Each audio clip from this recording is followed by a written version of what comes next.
வாழ்க வையகம், வாழ்க வையகம், வாழ்க வளமுடன். குரு வாழ்க, குருவே துணை. அருள்நிதி பேராசிரியர் அன்பழகன் திருவண்ணாமலை. அனைத்து அன்புள்ளங்களுக்கும் வாழ்க வளமுடன்.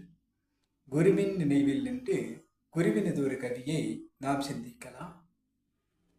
ஆக்கத்துறையில் அறிவு என்ற தலைப்பிலே குரு தந்திரக்கூடிய கவியை நாம் விளக்கம் பார்ப்போம். இயந்திரங்கள், விஞ்ஞானம் மனிதர் வாழ்வை எவ்வளவோ உயர்த்தி வருகின்றது. இன்று இந்த சமயம் தனிலே உலக மக்கள் எல்லோரும் இணைந்து பொருள் பெருக்கி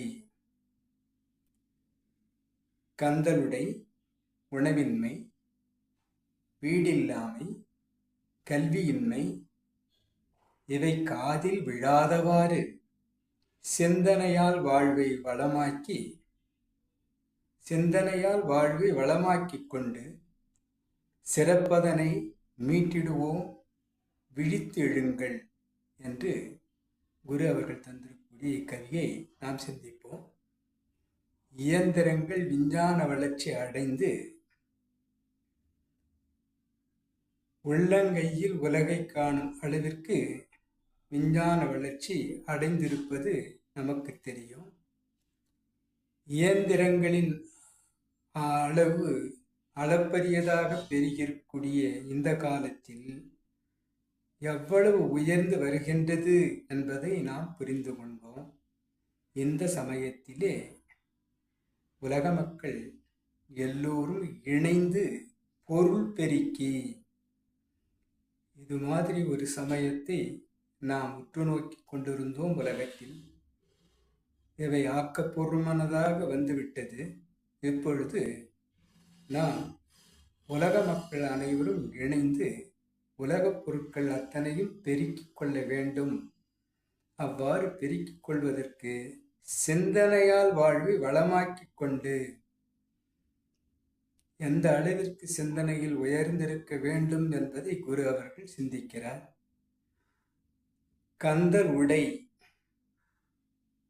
உணவின்மை, வீடில்லாமை, கல்வியின்மை இவை யாவுமே நம் காதுக்கு வராதபடி, நாம் அதை சிந்தனைக்கு கொள்ளாதபடி, யாருமே எனக்கு கந்தலுடை இருக்கிறது என்பதை காதில் கேட்கவோ அல்லது பார்க்கவோ அதை சிந்திக்கவோ கூடாது.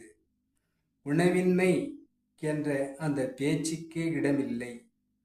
வீடு இல்லாமல் யாரும் இல்லை என்பதாகவும், கல்வி கற்காதவர்கள் யாரும் இல்லை என்பதாகவும், அவ்வாறு கற்காதவர்கள், வீடு இல்லாதவர்கள், உணவின்றி பசியில் வாடுபவர்கள், கந்தலுடை அணிந்து செல்பவர்கள் இவை யாவுமே நம் காதுக்கு வராத அளவிற்கு சிந்தனையால் உயர்ந்து நம்முடைய வளர்ச்சியை மென்மேலும் பெருக்கிக் கொண்டு உலக மக்கள் அனைவரும் இணைந்து பொருள் பெருக்க